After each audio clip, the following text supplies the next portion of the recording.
గతంలో జరిపిన మెరుపు దాడుల కంటే తాజాగా నిర్వహించిన ఆపరేషన్ సింధూర్ పూర్తిగా భిన్నమైందని చెప్తున్నారు. 2016లో యూరి ఆపరేషన్ తర్వాత జరిపిన మెరుపు దాడులు, 2019లో బాలాకోట్ ఎయిర్ స్ట్రైక్స్ సహా గతంలో ఎన్నడూ ఇటువంటి దాడులు చేపట్టలేదని రక్షణ శాఖ వర్గాలంటున్నాయి. సాంకేతిక పరంగా ఈ ఆపరేషన్ అత్యంత బలమైంది, ఖర్చుతో కూడుకున్నది కూడా. అంతేకాదు, ఉగ్రవాద విషయంలో గతంలో అనుసరించిన వైఖరికి పూర్తిగా భిన్నమైందని సంకేతం పంపుతుంది దాయాది దేశానికి.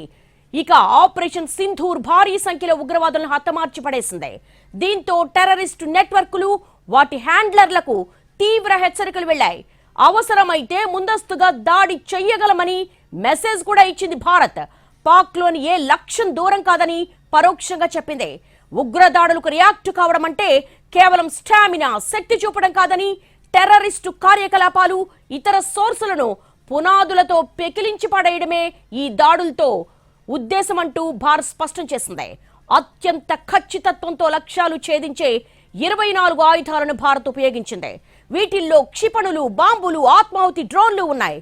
మొత్తం 9 ఉగ్ర క్యాంపులను ఏకకాలంలో ధ్వంసం చేశాయి భద్రతా బలగాలు. ఈ ఆపరేషన్ లో దాదాపు 70 మందికి పైగా ఉగ్రవాదులు మరణించారని తెలుస్తోంది.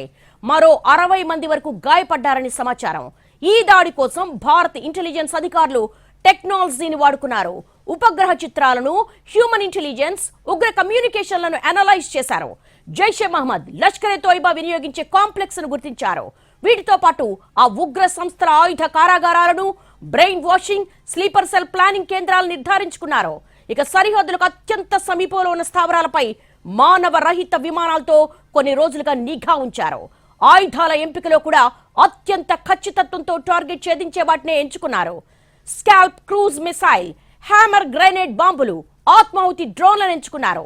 దాదాపు 25 నిమిషాల పాటు జరిగిన ఈ ఆపరేషన్ లో అంతర్జాతీయ సరిహద్దులకు దాదాపు 100 కిలోమీటర్ల దూరంలోని బవహల్పూర్ జైషే క్యాంప్ సహా పలు స్థావరాలు నేలమట్టం చేసింది. ఇక్కడ పాక్ ఆర్మీ రెజిమెంటల్ సెంటర్ కూడా ఉంది. పాకిస్తాన్ లో అత్యంత శక్తివంతమైన పంజాబ్ ప్రావిన్స్ లోనే 4 టెర్రర్ క్యాంపులను నేలమట్టం చేశారు.